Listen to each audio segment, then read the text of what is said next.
ലോക ചരിത്രത്തിൽ തുല്യതയില്ലാത്ത വീരനും മഹാശിവഭക്തനുമായിരുന്നു ലങ്കാധിപതിയായ രാവണൻ. 10,000 വർഷം നീണ്ട കഠിനമായ തപസ്സിലൂടെ അദ്ദേഹം ഭഗവാൻ ശിവനെ പ്രീതിപ്പെടുത്തി. ആ തപസ്സിൽ സംപ്രീതനായ മഹാദേവൻ രാവണന് അളവില്ലാത്ത വരങ്ങൾ നൽകി. ദേവന്മാരാലും അസുരന്മാരാലും യക്ഷന്മാരാലും ഗന്ധർവന്മാരാലും മൃത്യുണ്ടാകില്ല എന്നതായിരുന്നു പ്രധാനപ്പെട്ട വരം. ഈ വരബലത്താൽ രാവണന്റെ ശക്തിയും അഹങ്കാരവും ആകാശത്തോളം ഉയർന്നു. ത്രിലോകങ്ങളിലും അയാൾ തന്റെ വിജയം പ്രഖ്യാപിച്ചു. ഒരിക്കൽ ഈ ലോക ജൈത്രയാത്രയ്ക്കിടയിൽ അല്പമൊന്ന് വിശ്രമിക്കാനായി രാവണൻ യാത്ര തിരിച്ചത് അളകാപുരിയിലേക്കായിരുന്നു. സ്വന്തം അർത്ഥ സഹോദരനും ധനത്തിന്റെ അധിപതിയുമായ കുബേരന്റെ തലസ്ഥാനമായിരുന്നു അത്. സർവാലങ്കാര വിഭൂഷിതമായ ആ നഗരത്തിന്റെ മനോഹാരിതയിൽ രാവണൻ മതിമറന്നു. അതേ സമയത്ത് ദേവലോകത്തെ അപ്സരസുകളിൽ ഏറ്റവും സൗന്ദര്യമുള്ളവളായ രംഭ അളകാപുരിയിലേക്ക് വരികയായിരുന്നു. അവൾ യാത്ര ചെയ്തത് തന്റെ പ്രിയതമനായ നളകുബേരനെ, അതായത് കുബേരന്റെ പുത്രനെ കാണാനായിരുന്നു. അവരുടെ വിവാഹം നിശ്ചയിച്ചിരുന്നതിനാൽ നളകുബേരന്റെ വധുവായി സ്വയം സ്വപ്നം കണ്ടുകൊണ്ടാണ് രംഭ ഓരോ നിമിഷവും സന്തോഷിച്ചത്. അളകാപുരിയിൽ വെച്ച് രാവണൻ രംഭയെ കണ്ടു. വരം ലഭിച്ചതിലുള്ള അഹങ്കാരത്താൽ ബുദ്ധി കെട്ടുപോയ രാവണന്റെ കണ്ണിൽ അവളുടെ ദിവ്യമായ സൗന്ദര്യം പെട്ടെന്ന്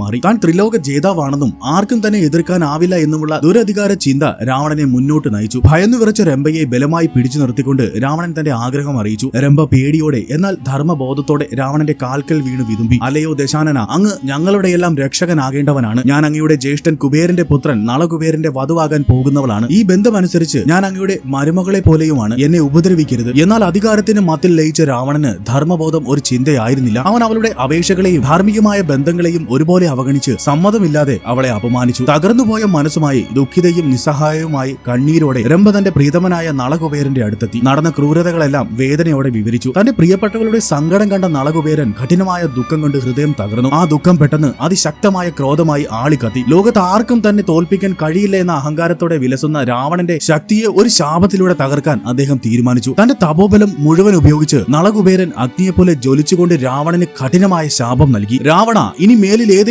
ഒരു സ്ത്രീയെ അവളുടെ പൂർണ്ണ സമ്മതമില്ലാതെ നീ ദുഷിച്ച ചിന്തയോടെ ബലമായി സ്പർശിച്ചാൽ ആ നിമിഷം തന്നെ നിന്റെ 10 ശിരസുകളും പൊട്ടിത്തെറിച്ച് 100 കഷ്ണങ്ങളായി ചിതറിപ്പോകട്ടെ. ഈ ശാപം കേവലം ഒരു വാക്കല്ലായിരുന്നു. അത് ത്രിലോക ജേതാവായ രാവണന്റെ എല്ലാ അധികാരത്തിനും മുകളിലുള്ള ധർമ്മത്തിന്റെ ഒരു വലിയ അതിർവരമ്പായി മാറി. ഈ ശാപം കാരണം പിന്നീട് രാവണൻ മാതാ സീതയെ തട്ടിക്കൊണ്ടുവന്ന് ലങ്കയിൽ അശോകവനികയിൽ തടവിൽ വെച്ചപ്പോഴും മാതാവിന്റെ ഇഷ്ടത്തിന് വിരുദ്ധമായി ഒരു വിരൽത്തുമ്പ് കൊണ്ടുപോലും മാതാ സീതയെ സ്പർശിക്കാൻ രാവണന് ധൈര്യമുണ്ടായിരുന്നില്ല. നളകുബേരന്റെ ശാപം രാവണന്റെ മനസ്സിൽ ഒരു ഭയമായി എന്നും നിലകൊണ്ടു. അങ്ങനെ രംഭയുടെ കണ്ണീരും നളകുബേരന്റെ ക്രോധവും രാവണന്റെ പതനത്തിനുള്ള ആദ്യ വിത്തുകളായി മാറി. രാവണന് നളകുബേരൻ നൽകിയ ഈ ശാപത്തിന്റെ കഥ നിങ്ങൾക്ക് ഇഷ്ടമായാൽ ലൈക്ക് ആൻഡ് സബ്സ്ക്രൈബ് ചെയ്യൂ. ഹർ ഹർ മഹാദേവ്, ജയ് സിയാറാം.